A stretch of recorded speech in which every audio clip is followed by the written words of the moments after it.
Nous sommes, chacun d'entre nous, comme des instantanés dans un extraordinaire album de famille. Le genre humain est fort de plus de 5 milliards d'individus.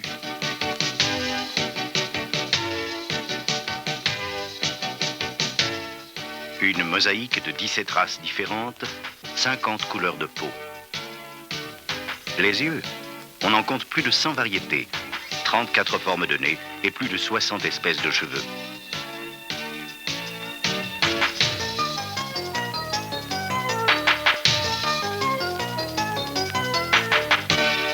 Ajoutez à cela une ample collection de mains, de pieds, de membres, puis mélangez-les adroitement et assortissez-les tous d'une génération à l'autre.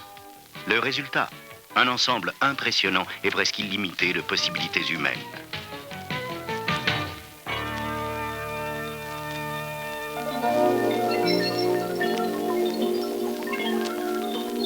Mais comme les photographies, ces apparences extérieures ne fournissent que des indices partiels sur notre véritable identité. Des images à 2 dimensions de qui et de ce que nous sommes véritablement.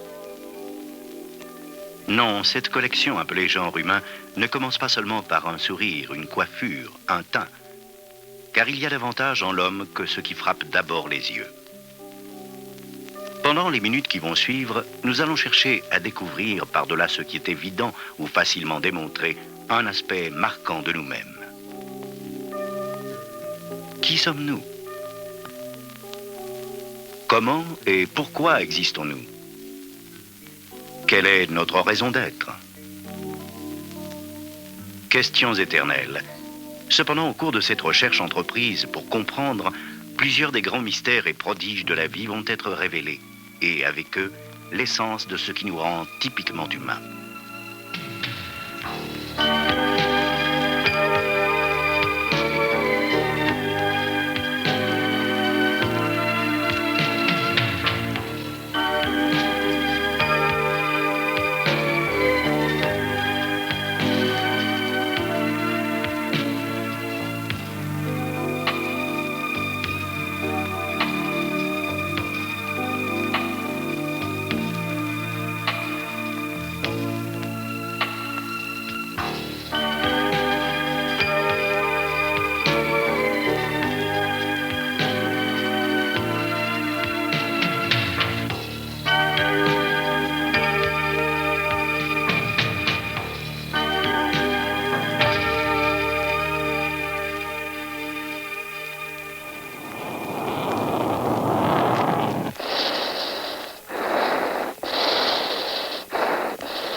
Humain et vivant sur une planète appelée Terre.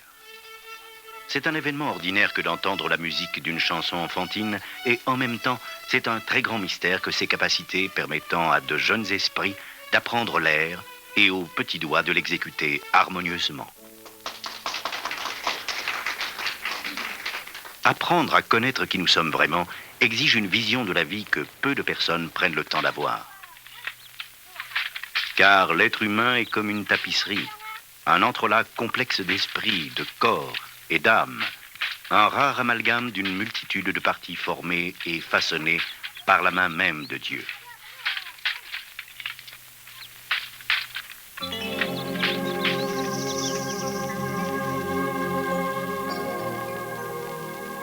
Dans l'élaboration de l'aventure humaine, voici le premier petit fil conducteur, une simple cellule d'ovule.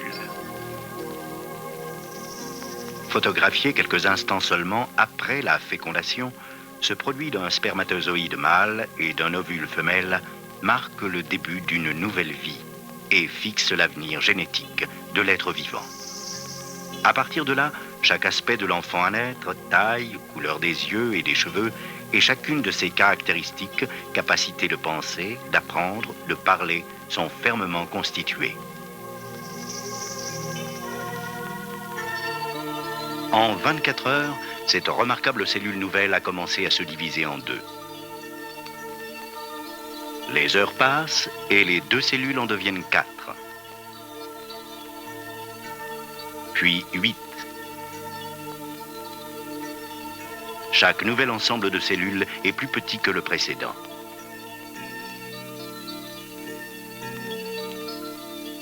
Le procédé s'accélère et le 10e jour, l'embryon, se développant rapidement, est prêt à s'attacher à l'utérus maternel.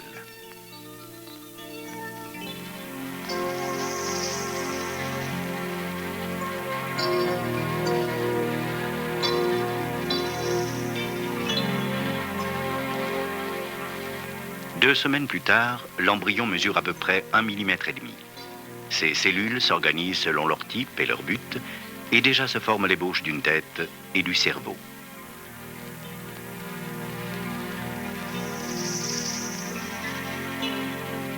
Vers le 24e jour, l'épine dorsale et le système nerveux sont en place. Le cœur commence à battre et dès lors, il réglera la vie d'un être minuscule, pas plus grand qu'un grain de blé.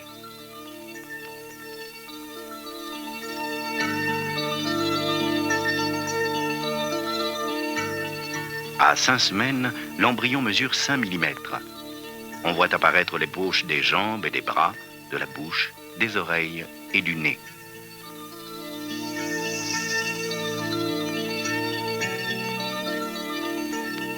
Deux mois ont passé. Quoique n'ayant que 25 mm de long, l'enfant est maintenant bien proportionné. C'est un bébé modèle réduit, 40 000 fois plus gros que l'œuf dont il est issu. Chaque organe existe. Les doigts des mains et des pieds sont formés et l'embryon exécute quelques légers mouvements.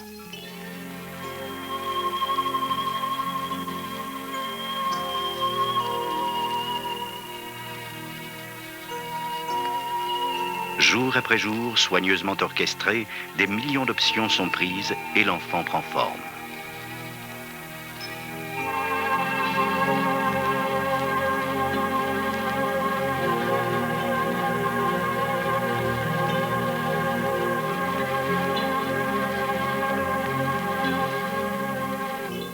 Des milliers d'années avant que l'on puisse voir des images telles que celle-ci, le poète hébreu David a exprimé, dans un psaume de louange à son Dieu, son émerveillement face au prodigieux développement de la vie. C'est toi qui as créé ma personnalité, qui m'as tissé dans le ventre de ma mère. Mon corps n'avait point de secret pour toi quand tu me façonnais en cachette. Je te loue de ce que je suis une créature si merveilleuse. Minutes, Dan. Yeah. You're not being able to hold it. Oh, Great. here it comes. Yeah, just breathe. It's coming.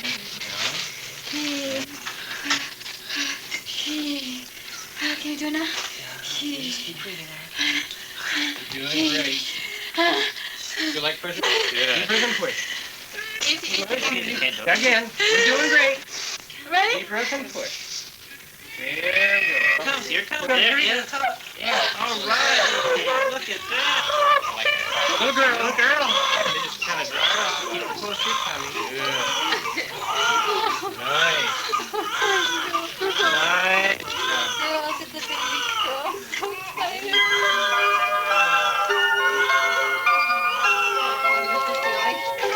Un enfant vient de naître. Une nouvelle vie quitte un monde pour faire son entrée dans un autre. 3 fois par seconde, quelque part sur la Terre, le miracle se reproduit.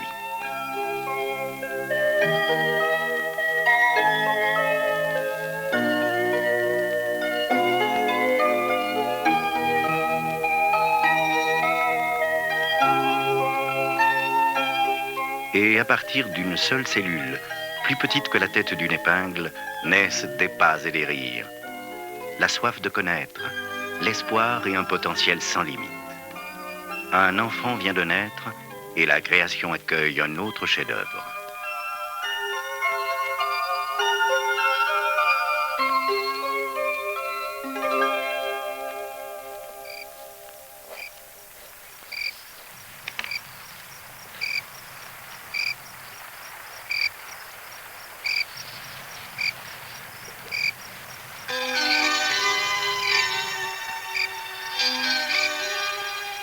Ainsi, s'il plaît à notre grand auteur, je puis dépeindre la nature de l'homme. Presque à la fin du XVe siècle, un des plus brillants esprits de l'histoire se lança dans une recherche, celle de résoudre les mystères de l'aventure humaine. Son nom, Léonard de Vinci. Son rêve, l'étude de l'homme, la plus complète qui ait été jamais entreprise. Mon étude de l'homme s'étendra de sa tête à la plante de son pied. Je veux savoir qui il est et quelle est la source de tout ce qu'il est capable de faire.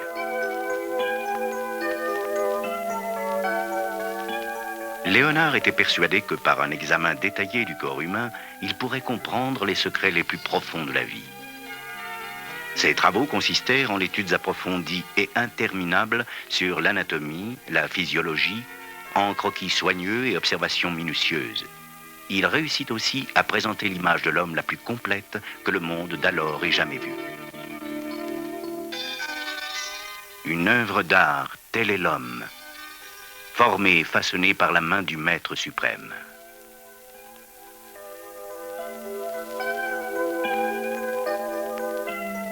Les résultats de ces efforts furent non seulement admirablement rendus, mais incroyablement précis. Ils sont restés insurpassés pendant des siècles. Enthousiasmé par tout ce qu'il observait, Léonard s'écriait « On peut tout découvrir. Je veux faire des miracles. » Et c'est ce qu'il a fait à bien des égards, car au cours de ses études, le maître italien a ouvert de nouvelles portes pour la connaissance de soi. Pour la première fois, il a révélé la complexité de l'être humain, la stupéfiante grandeur de sa beauté et de sa destinée.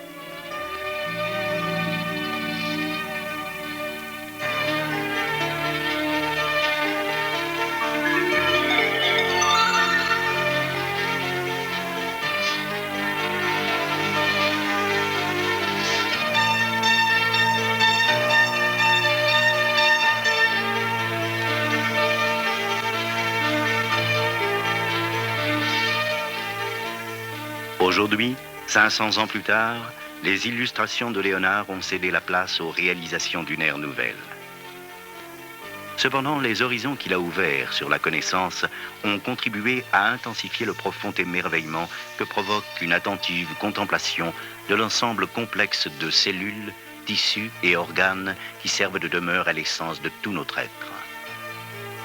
Voici quelques exemples.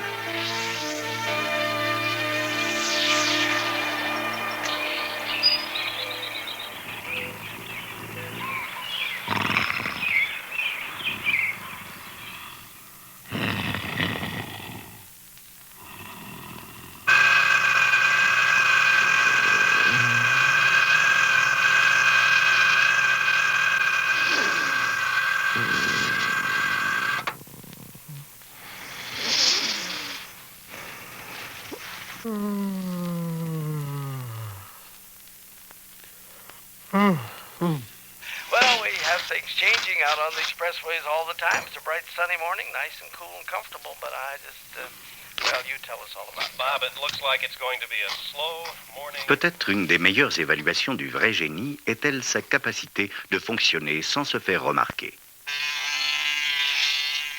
C'est bien le cas de ce qui est le plus grand chef-d'œuvre architectural sur Terre. Une structure inimaginable qui se trouve juste sous notre peau.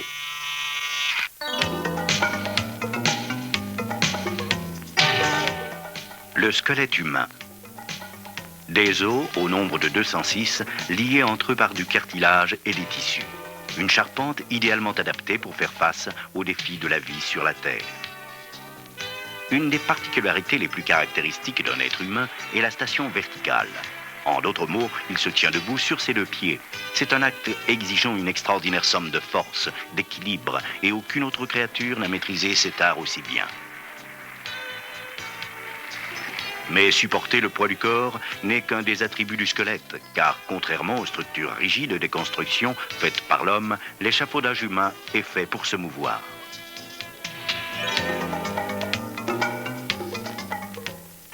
À la base de tout mouvement du corps est le réseau complexe de plus de 200 jointures. Magnifiquement construite, elle porte le nom d'articulation du coude,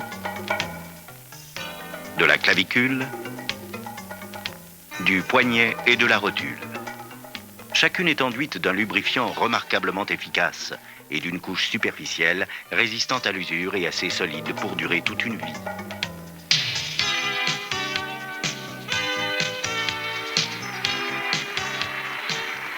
Destinées à des usages variés, nos articulations se prêtent quelquefois à des prouesses de grâce et de flexibilité dépassant l'imagination la plus débridée.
Écoutez le bruit que fait le fleuve le plus long, le plus animé et le plus important de la Terre.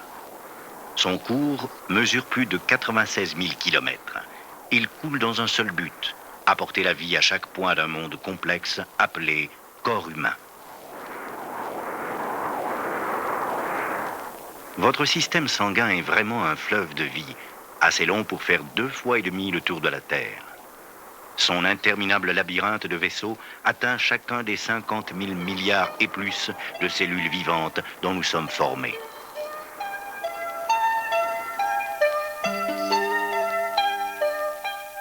Par ce système sanguin, tout ce qui est nécessaire au maintien de ces matériaux de construction est transporté et distribué avec une incroyable efficacité. C'est une voie de communication qui permet aux globules rouges, comme ceux-ci, d'apporter, tels des garçons livreurs, la provision d'oxygène à tout le corps, du cœur à la pointe du pied et retour, en moins de 60 secondes, à travers un passage parfois si étroit qu'ils doivent s'aligner en une seule rangée pour pouvoir avancer.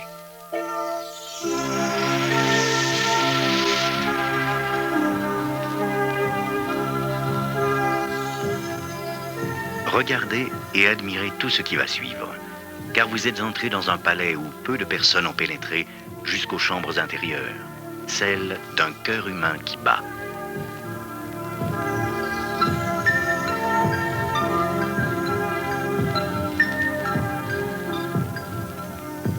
Pesant moins d'une livre et presque de la grosseur d'un poing, le cœur est une machine incomparable, d'une performance spectaculaire. Avec chaque pulsation, 4 valves à sens unique, chacune aussi mince que du papier, cependant plus solide qu'une charnière en fer, s'ouvrent et se ferment avec une infinie précision, contrôlant le passage du sang à travers le corps. Dans les conditions normales, un cœur humain pompera environ 5 litres de sang par minute.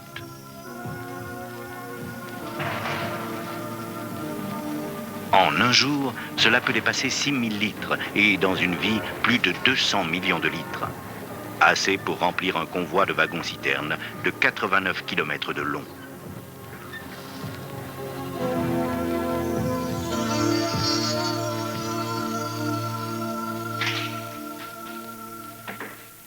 Même à la lumière de la science contemporaine, une aura de mystère entoure encore le cœur et son fonctionnement.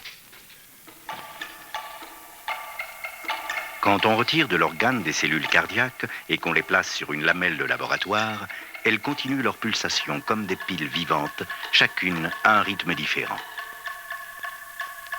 Cependant, quelque temps plus tard, elles établissent un contact physique entre elles et en quelques minutes, leur rythme, naguère irrégulier, se synchronise pour battre à l'unisson.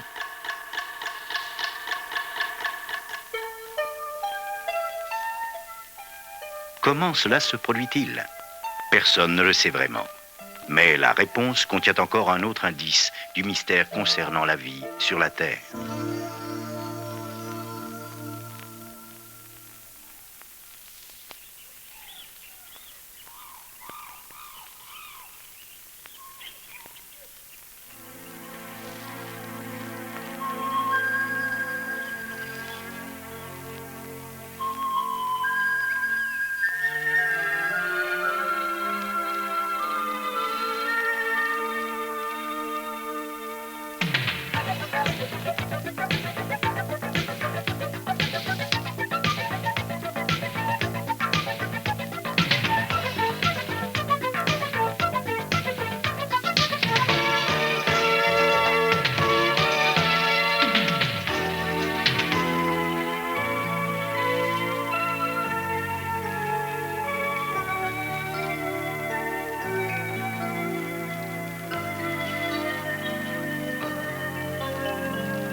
Les réalisations techniques, artistiques et scientifiques des 6000 ans passés ont éclairé et déterminé le cours de l'existence humaine.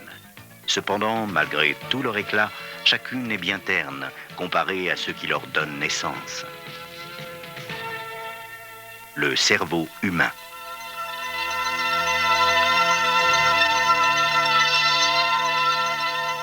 Si jamais les talents se sont dissimulés sous une enveloppe extérieure, c'est bien là, dans cette masse de tissu de 1,3 kg, la grosseur d'un melon, la consistance d'un fromage mou. De cet informe amas découlent nos pensées, nos actions, nos souvenirs et nos rêves.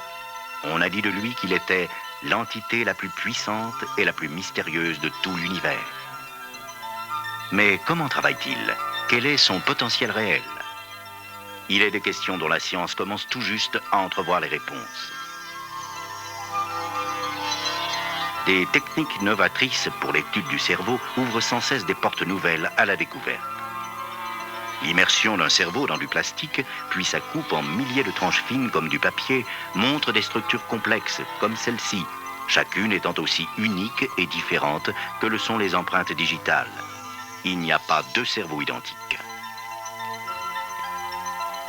Quand des photographies de ces coupes sont développées et les données en sont transmises à un ordinateur, on peut alors dessiner la carte géographique du cerveau et en montrer les extraordinaires dimensions. C'est dans la couche supérieure toute plissée du cerveau, le cortex, que se trouve le siège des organes de la vue, de l'ouïe, la pensée consciente, le mouvement. C'est là que résident les nombreuses qualités qui distinguent l'homme des autres créatures, la créativité, la faculté de penser, de s'exprimer. En explorant plus avant le cerveau, on y trouve le siège des sentiments et des émotions, et plus profondément encore, les centres de contrôle des fonctions essentielles à la vie, la respiration, les pulsations du cœur, la température du corps. On estime qu'un cerveau humain comprend un standard et des circuits plus vastes que le réseau de l'ordinateur le plus grand du monde. Comme l'a dit le docteur Robert Sperry, lauréat du prix Nobel, dans notre crâne travaillent des forces les unes à l'intérieur des autres et comprises dans un infime volume de 27 cm3.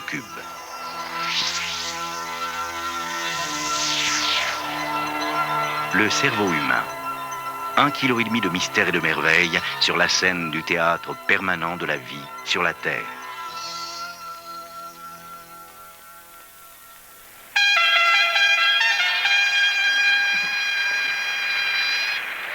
Los Angeles, Californie, le 3 août 1984, les 23e Jeux Olympiques. En ce soir d'été, une multitude de regards était fixée sur une athlète américaine de 16 ans, Mary Lou Retton, attendait la chance de sa vie. Toute la soirée, les meilleurs gymnastes du monde avaient livré une bataille rangée en vue du suprême honneur.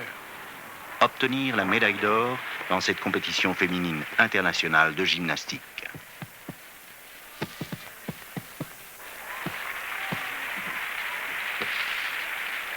Après une soirée de sensationnelles performances, Retton était à deux doigts d'un inoubliable défi.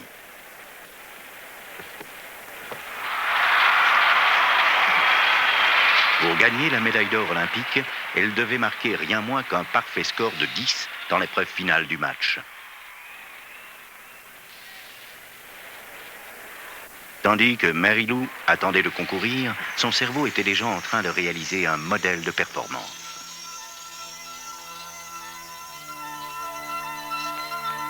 Dans les plus profonds replis de son cerveau, des millions de minuscules cellules nerveuses travaillaient furieusement, examinant un flot d'informations qui arrivait en masse du monde environnant. Des informations aussi diverses que la sensation de sécheresse que provoque la craie sur les paumes de ses mains ou l'éclat aveuglant des lumières du stade. Le bruit de moteur des caméras en marche dans le coin réservé à la presse, la présence d'un autre athlète s'exerçant à quelques pas de là. Un flot continu de données, certaines importantes, d'autres pas. Tout l'ensemble d'un remarquable processus mental qui concerne non seulement la performance d'un athlète olympique, mais aussi, instant après instant, les expériences de chaque personne sur Terre.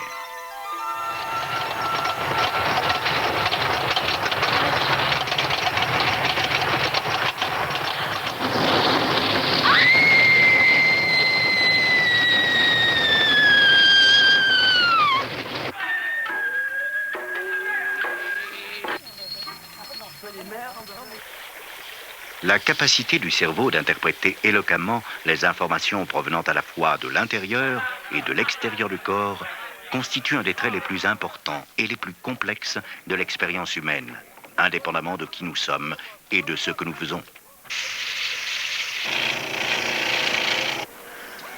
À chaque seconde, notre cerveau est envahi par plus de 100 millions de messages distincts, la plupart arrivant en masse de nos sens. Certains sont aussi assourdissants que le bruit de la circulation aux heures de pointe, tandis que d'autres messages, tels la sensation d'une montre à son poignet ou d'un chapeau compressant légèrement la peau, peuvent passer complètement inaperçus. Mais à part son ampleur ou son intensité, chaque impression, vue, goût, odeur, son ou toucher peut déclencher une action immédiate de la part du cerveau. Essayez d'imaginer ce que serait la vie si nous devions réagir consciemment à seulement 1% des innombrables millions de bribes d'informations sensorielles qui, quotidiennement, affluent à nos yeux, à nos oreilles uniquement. Ce serait un peu comme regarder la télévision dans une pièce remplie de postes, chacun branché sur une station différente. On a reconnu depuis longtemps que la fonction primordiale du cerveau est d'empêcher que nous soyons submergés par une avalanche de connaissances parfaitement inutiles. Comme nous sommes occupés à vivre, nous ne pouvons pas nous permettre d'être constamment conscients de l'odeur de nos chaussettes ou d'une chute de température d'un demi-degré. Pour sauvegarder notre conscient, Dieu a doté le cerveau de l'extraordinaire faculté d'en bannir ce qui ne le regarde pas, tandis qu'il retient un petit choix particulier de données qui semble devoir lui être utile. Aussi longtemps que nous sommes éveillés, ce processus crucial de protection mentale se poursuit sans relâche, nous rendant capables de concentrer notre attention, même quand les pressions et distractions du monde environnant atteignent des proportions de record olympique.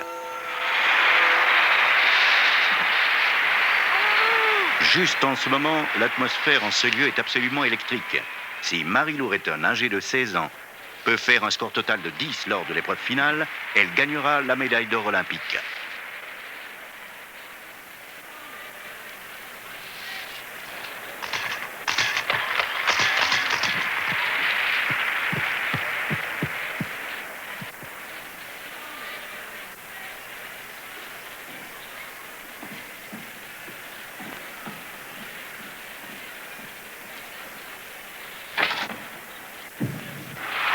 Incroyable! Un saut parfait!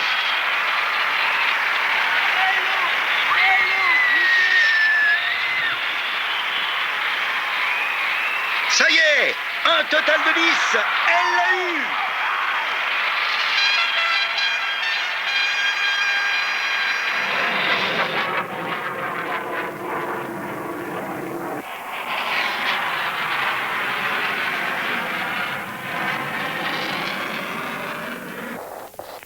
Je vole sur l'aile droite d'une formation en triangle et l'enjeu de la partie pour nous est la précision. C'est ce que nous essayons de démontrer.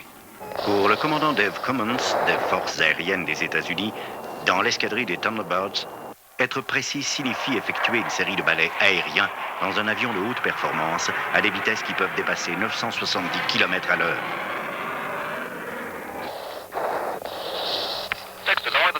C'est un spectacle à vous couper le souffle, rendu possible grâce à deux éléments superbement conçus de l'équipement, un chasseur à réaction F-16 et un cerveau humain. À mes débuts, je volais avec un instructeur expérimenté. Cela semblait presque impossible. Il vous explique tellement de choses, il y a tant à apprendre, tant de techniques. Vous vous sentez frustré. Mais après un peu de temps, vous en faites suffisamment et vous apprenez à vous connaître assez pour attraper un rythme adéquat. Et ces manœuvres deviennent presque une seconde nature. C'est un simple enchaînement de circonstances, une nouvelle expérience simple ou complexe, une répétition, un entraînement et une maîtrise définitive. Que l'action ait lieu à 3000 mètres ou au sol, dans les limites d'une salle de classe, le cerveau humain est remarquable pour son inégalable faculté d'apprendre. Les complexités du processus du savoir restent encore mystérieuses. Mais nous savons que grâce à l'éducation scolaire et aux expériences de la vie quotidienne, nous continuons à nous instruire presque constamment, dès notre réveil et de la naissance à la mort. Il est peu d'exemples plus frappants de la prodigieuse habileté du cerveau pour absorber, accumuler et utiliser l'information que celui du don typiquement humain de la parole.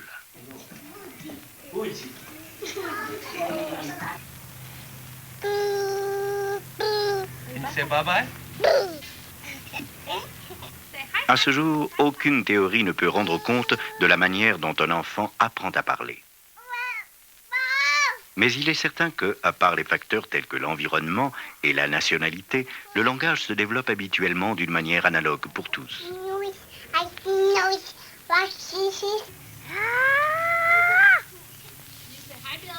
Quelquefois, entre 1 et 2 ans, souvent après plusieurs mois d'exercice,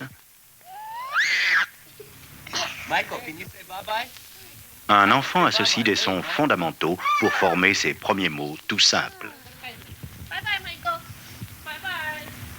Bye bye. Bye bye. Hello. Après 2 ans, les résultats de son apprentissage sont encore plus évidents. L'enfant a acquis un vocabulaire de 300 à 600 mots et les utilise pour former des phrases quelque peu imparfaites mais pleines de sens. À partir de là, il apprend à une vitesse stupéfiante.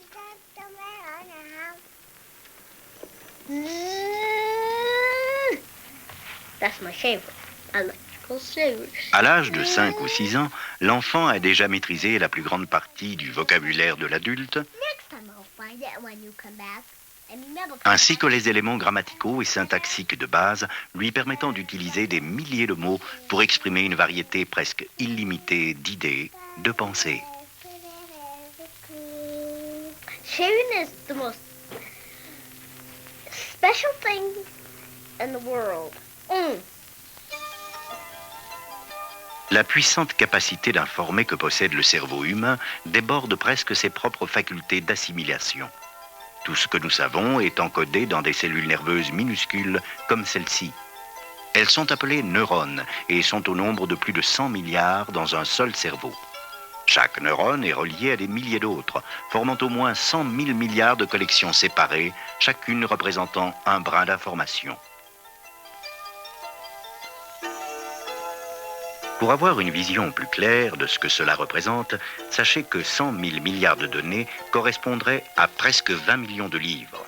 Ce serait plus que ce que peut contenir la plus grande bibliothèque du monde, et tout cela se trouve à l'intérieur de notre tête. Quelles sont les chances pour un cerveau de faire le plein? Assez petites. On a estimé que pour utiliser la capacité totale qu'a le cerveau d'emmagasiner des connaissances, on devrait à chaque seconde acquérir un nouveau savoir, et cela pendant 10 millions d'années.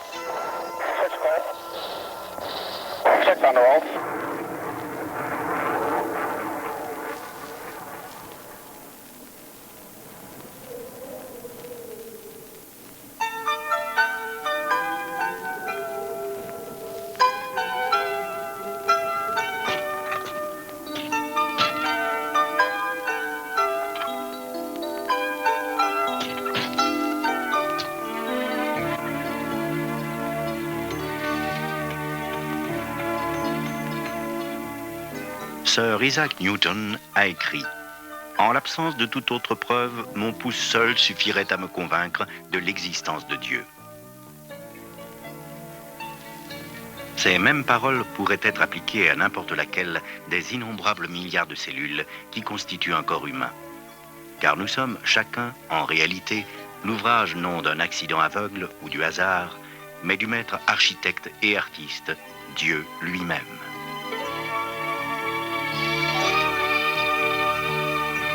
Cependant, pour cette créature appelée homme, il existe un fait plus important que la station verticale ou la faculté de parler. Dans ce vaste contexte de l'aventure humaine, les merveilles du corps et du cerveau ne sont qu'un cadre créé pour un but bien plus grand que la simple survie sur une planète appelée Terre.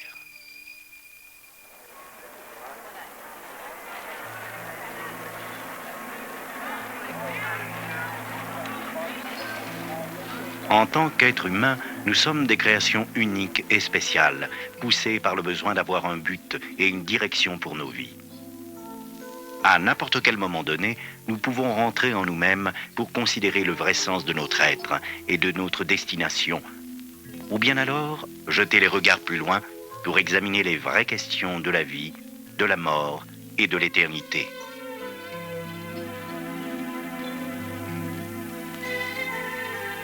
Il y a près de 500 ans, l'artiste Michel-Ange, inspiré par cette vérité, a traduit sa vision en un chef-d'œuvre.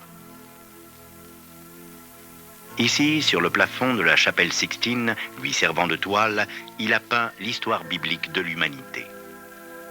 Au centre de cette œuvre magnifique, l'événement capital de l'aventure humaine, la création de l'homme. L'image est inoubliable. Adam, première étincelle du genre humain, tend le bras vers son créateur et son créateur tend le sien vers lui en retour. Le récit de la Genèse décrit ainsi ce moment. Dieu créa les êtres humains à sa propre ressemblance. Il les créa hommes et femmes. Dieu façonna l'homme de la poussière de la terre. Puis, il lui insuffla dans les narines le souffle de vie. Et cet homme devint un être vivant. Dieu est l'homme, le créateur et sa création, en quelque sorte unis dans une relation unique dans tout l'univers.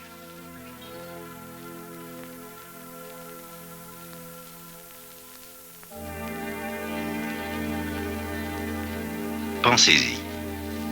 La Bible déclare nettement que le même Dieu qui, par sa parole, a placé 1 million de galaxies dans l'espace, qui a façonné un univers apparemment sans bornes et tout ce qu'il contient, ce même Dieu nous a choisis en tant qu'êtres humains pour jouer dans la création le rôle le plus important.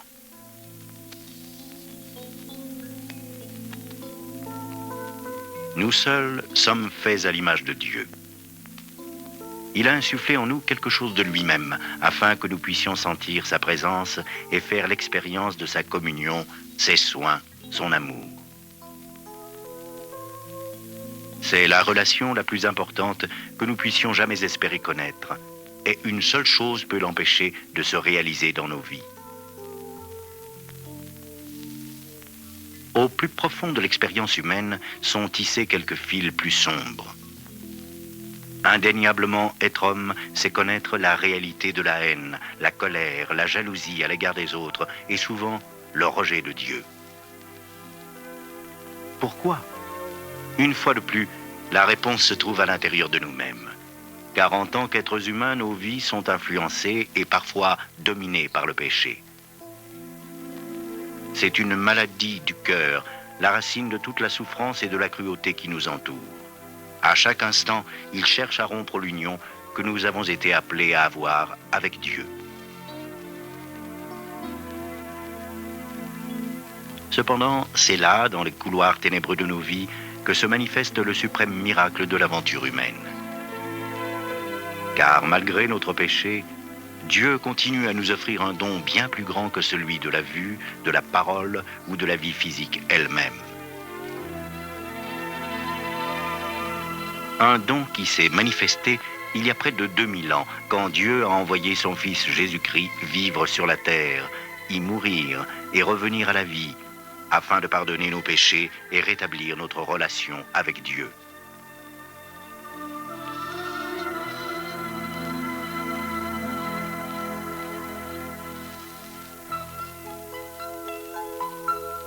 Qui sommes-nous ? Qu'est-ce qui fait de nous des êtres typiquement humains ? Nous n'avons fait qu'effleurer la surface dans notre recherche pour comprendre, car les complexités de l'expérience humaine continueront à émerveiller et défier les esprits des scientifiques et des philosophes pendant les siècles à venir. Cependant, ce bref aperçu laisse entrevoir l'ébauche d'une réponse.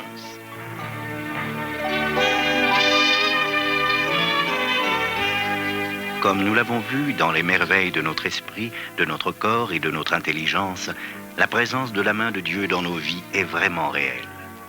Nous sommes son ouvrage jusqu'aux plus infimes détails. Nous existons dans le but le plus important de tous, faire l'expérience de son pardon et le connaître dans une relation vitale, personnelle, durable. C'est là que se révèle notre véritable identité et que notre vie prend son sens suprême.